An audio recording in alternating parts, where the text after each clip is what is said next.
All right, HeroQuest enthusiasts, as of this vlog, as of this moment, I just hit that refresh, we're at about 1.8.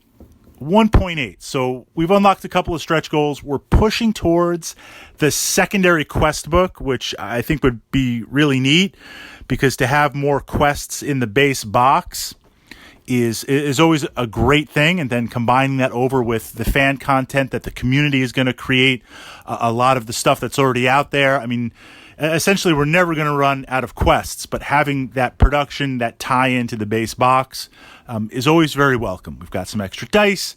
We've got some alternate monster sculpts. So now the question is, I believe, maybe in the next week and a half, being conservative, we'll smash through to 2.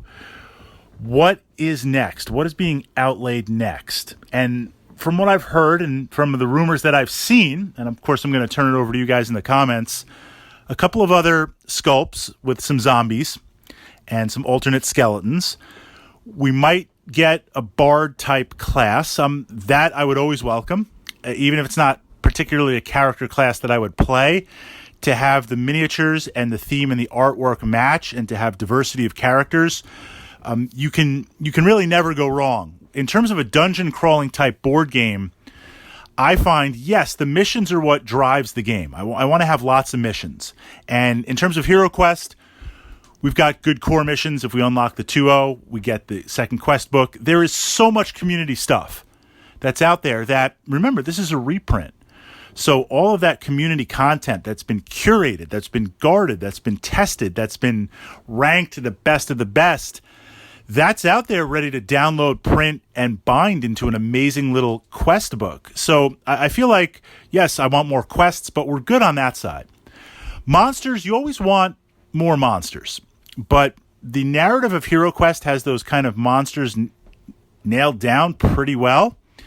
They work for what they do. There's some good diversity on there. It makes sense. It's a dungeon crawler game. It's not going to be an infinite ecosystem, kind of like a zoo. Every dungeon has set monsters.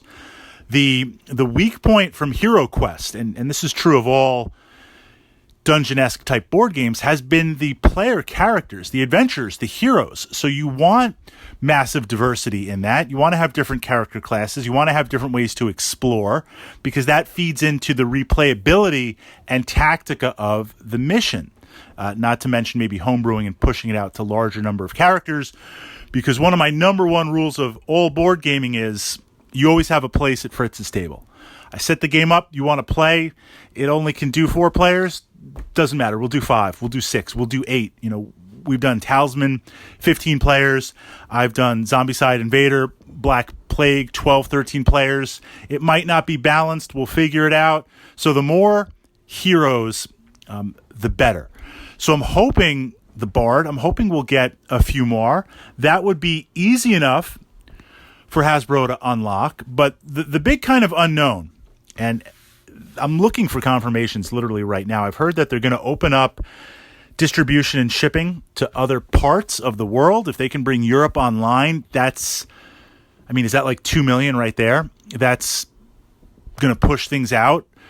But in working on that, to make that jump, I'm just wondering what the next stretch goals are, and hopefully they will deploy a little bit after 2 million to keep it going.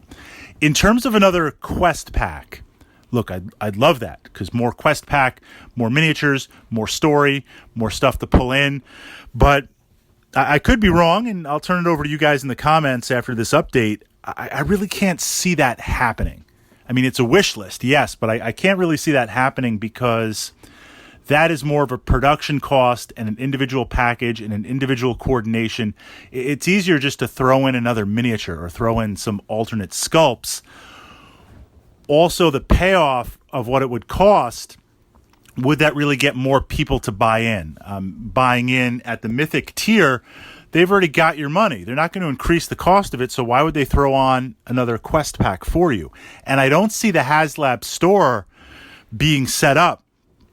Even if you look at like the mechanics, and Hasbro is too big and too monolithic to even remotely pivot on anything to offer additional buy-ins. How would they do that at that point? If you've, is it a pledge? Is it called a pledge? A pre-buy? If you've already been like, here, just take my cash, we're locked in on that. Now, would you authorize go into the account, add another pack on? I mean, that's a lot to distribute, and I just really don't see it happening at this point, especially since it's funded and they have the majority of that money ready to go. Again, wish list, absolutely. Would love it, absolutely. There's a lot of amazing packs out there, but I just can't see them doing that for the payoff. But a couple of extra monsters would be good. Another quest book would be good, but I wanted to focus in, and if I had my wish list, it would be 2 other character classes. I mean, we can't get greedy and say like 3 or 4. I think we're definitely good for 1, but maybe 2 other character classes. Your thoughts, and when do you think we're going to smash 2.0? And then do you think there'll be stretch goals laid out to 4.0, 3.0? And where do you think they're going to drop in between there? And I do think they're going to stretch out the stretch goals if they're called stretch goals, but they're not really stretch goals, pushing those forward. But we still have, as of this vlog, as of this podcast, this ride's just getting started. I mean, we always know, looking at the Kickstarter model, looking at other crowdfunding, crowdsourcing, there's a number of people that, yeah, I'm in, but I didn't pledge or pre-order yet because I've got some time or it's not the end of the month. There is always massive momentum in that last week, those last 3 to 5 days. So that is going to push us really far. If they can deploy the stretch goals ahead of time, I think we'll be able to project and at least get some ideas of where we're going.